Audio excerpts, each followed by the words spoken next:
Horror fans don't always go into a movie expecting the worst, but when it comes to sequels, there's so many examples of why caution should be applied. Here's looking at you, Halloween ends. Still, there have been some horror sequels that have been surprisingly fantastic and had us needlessly fearing the worst. Having already covered 10 such films, we're back with some more. So with that in mind, I'm Andrew from What Culture Horror, and here are 10 more horror movie sequels that had no right to be this good. Number 10, The Texas Chainsaw Massacre 2. There were so many things that could have caused The Texas Chainsaw Massacre 2 to be rejected by fans of Tobe Hooper's 1974 classic. Following that iconic industry changer was always going to be an uphill battle. Plus, it was 12 years since The Texas Chainsaw Massacre, and Tobe Hooper boldly delivered a sequel that was vastly different tonally to what had come before. With TCM2, that film was laced with black comedy and a sense of playfulness. And as part of that playfulness, Leatherface and his pops are joined by Chop Top, played brilliantly by genre fave Bill Moseley. And elsewhere, there's fresh protagonists in the shape of Dennis Hopper's Lefty Enright, the uncle of the original film Sally and Franklin, and Caroline Williams' radio DJ Stretch. It may have received a somewhat mixed response upon its initial release, but The Texas Chainsaw Massacre 2 nowadays thankfully gets a lot more love. Number 9, Dead Snow 2, Red vs. Dead. Tommy Vercola's Dead Snow won a whole host of plaudits, with the humour, heart and heaps of gore striking a chord with many. Nazi zombies attacking in the snowy Norwegian hills, that's certainly quite the unique premise. And it was one that was unique enough to pull off once, but surely it couldn't be replicated. Well, Dead Snow 2 Red vs. Dead not only replicated that 2009 movie, but managed to better it. As his sequel opens, original survivor Martin has a zombie arm attached to him that gives him the ability to summon the undead for his own means, yes. And that comes in extremely handy, of course, when he and his new zombie squad pals have to face the wrath of Herzog, who is, of course, one of the former right-hand men of Adolf Hitler. Much like the first film, Dead Snow 2 is often beautiful, with the crisp scenery popping from the screen, and also being useful in showcasing elaborate sequences of bloodshed and brutality. Red blood, white snow, perfect mix. Dead Snow is an absolutely bonkers brilliant movie, and Dead Snow 2 Red vs. Dead is that and then some. Number 8, Ouija, Origin of Evil. Whereas some sequels here weren't expected to be as good due to how great their predecessors were, nobody held out any hope for Ouija Origin of Evil due to simply how awful the first Ouija film was. Thankfully, Origin of Evil caught us all off guard by being actually, good. Of course, it helps that Mike Flanagan was on directing duties here as well, and actually a prequel, this 2016 effort is a far more nuanced, intelligent film than that first feature, with plenty tonally in tune with something like 1980s vastly underrated The Changeling. If you've not seen that, please do. As for the plot, Ouija Origin of Evil takes Lin Shaye's Paulina character and goes back to a time when Paulina was just 15 years of age. Set in the 1960s, we find Paulina and her sister Doris tormented by spooky Ouija-driven shenanigans, thanks to their mother Alice's dabbling as a medium. As seen in the first Ouija, this is a story of how Doris and Alice wind up dead and how Paulina is left in the institutionalized state we find Shaye's iteration of the character in that first film. Number 7, Wrong Turn, 2021. The first Wrong Turn was solid, the first sequel was okay, but the rest, yeah, it's a bit of a slog for those who stuck around to watch Left 4 Dead, Bloody Beginnings, Bloodlines, and of course Last Resort. So by 2021, there was minimal interest in yet another outing for a franchise which, truthfully, had become old hat just by the second film.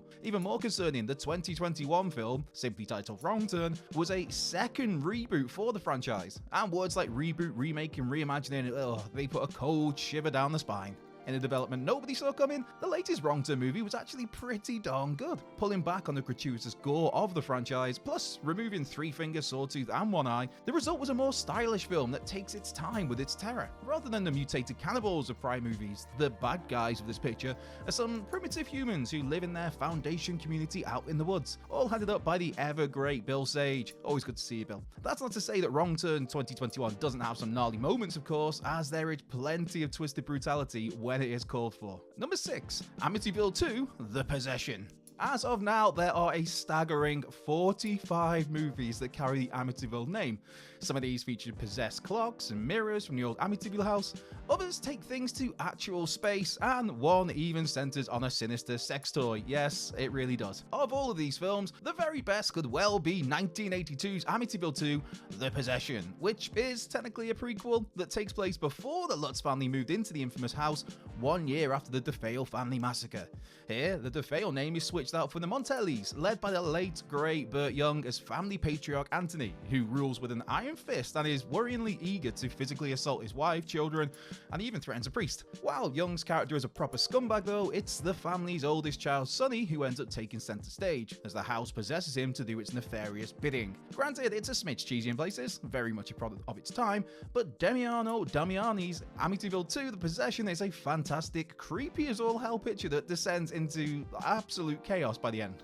Number 5. Halloween 3 Season of the Witch. Halloween took the slasher subgenre to a whole other level, and Halloween 2, that remains one of the most underrated sequels in horror history. Of course, these movies also introduced us to 3 all-timer characters in Michael Myers, Laurie Strode, and the crazy, erratic, magnificent Dr. Samuel Loomis. So it was quite the curveball for the third Halloween movie to leave Haddonfield, the Shape, Laurie, and Loomis in its rearview mirror, and that surprise direction was reflected in the mixed response to the movie at the time of its 1982 release. Halloween 3 Season of the Witch was intended to take the franchise in an anthology route, each subsequent new movie serving as a standalone picture not tethered to other entries in the series. For Halloween 3, the focus switched to the mysterious Silver Shamrock Company and their must-have Halloween masks, which just so happened to turn people's minds to literal mush. We're talking like maggots, snakes, all sorts of stuff. Gnarly. Desperate to stop this scheme, it's Tom Atkins, Dan Chalice, and Stacey Nelkins, Ellie Grimbridge on a quest to put paid to Silver Shamrock's plans.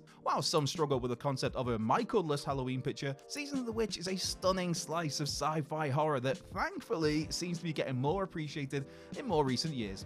Number 4. Hellraiser 2022. The Hellraiser series is one full of far more stinkers than it is classics, with the 11-film franchise one condemned to straight-to-DVD releases after just its 4th movie. While it didn't get a theatrical release, last year's soft reboot of the franchise was far better than anyone was expecting. Long had fans been burned by dumpster fires such as Hellraiser Revelations, Hellraiser Hellseeker, and Hellraiser Hellworld, and thus anticipation was low here. Bringing a welcome lick of fresh paint to the stagnant series though, David Bruckner's Hellraiser features a mesmerizing Jamie Clayton as the priest, the leader of the Cenobites. Of course, some bemoaned Hellraiser for gender-swapping Pinhead, but that was a stupid argument in the first place. And those naysayers were looking rather daft when Clayton absolutely knocked it out of the park. Being immediately released to streaming platforms didn't really help the 2022 Hellraiser, yet this film stands as the finest entry in the franchise, probably since Hellbound Hellraiser 2 all the way back in 1988. Number 3. Saw X. Given how the franchise hadn't been truly great for over a decade, few expected much from Saw X. And to the surprise of many though, Saw X is actually one of the better installments in the entire 20 years of the Saw franchise, and it manages to do that while taking a slightly different approach to prior Saw films. A prequel that has a lot more heart than one might expect, and obviously plenty of garish traps and bloodshed. Here we find a John Kramer dealing with the stark reality of only having months to live due to his brain cancer diagnosis. Set between Saws 1 and 2, and with Amanda Young back as his apprentice, John Kramer is afforded the hope of a miraculous recovery due to a Norwegian treatment that somehow cured some of his fellow cancer patients. Given how Saw X is still in theaters worldwide right now, it would feel a little harsh to go into any further plot details, but the end result is an extremely thoughtful, delicate entry in a franchise that eventually just became synonymous with nothing more than the standard trappings of the torture porn subgenre. Number 2. Psycho 2.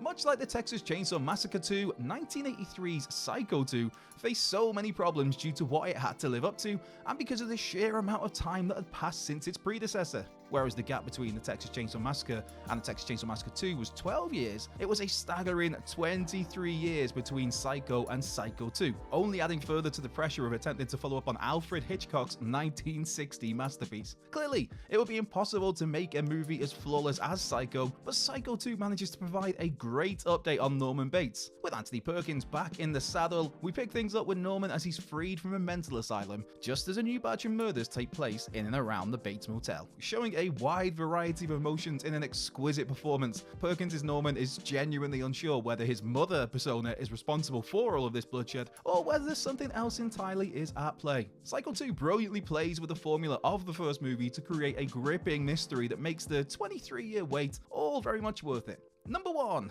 Evil Dead Rise.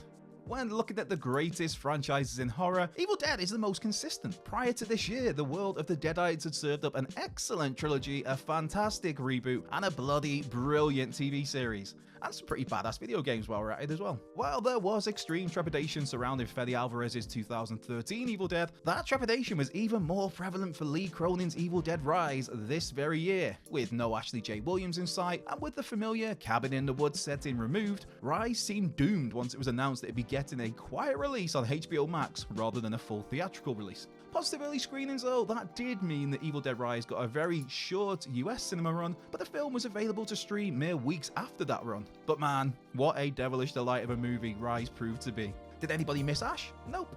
Did anybody miss the woods? Nope. Instead, Lee Cronin delivered a claustrophobic, chilling slice of horror as the action switched to a rundown high-rise building, with Alyssa Sutherland on particularly disturbing form as Ellie, a mother who falls under the spell of the Deadites. With zero sense of hyperbole, and regardless of those early fears, The Evil Dead Rise could well end up being the very, very best horror movie of 2023. So, that's our 10 more horror movie sequels that had no right to be this good. Be sure to like, subscribe, comment, share, turn those notification bells on, and come and give us a follow on X at What Culture Horror. While you're there, you can find myself at Culture Left Peg, but most importantly, just be sure to have the best possible day. Whether you're doing something or whether you are doing absolutely nothing at all, I hope it goes well for you. And if things aren't going so well right now, I really do hope things turn around as soon as possible.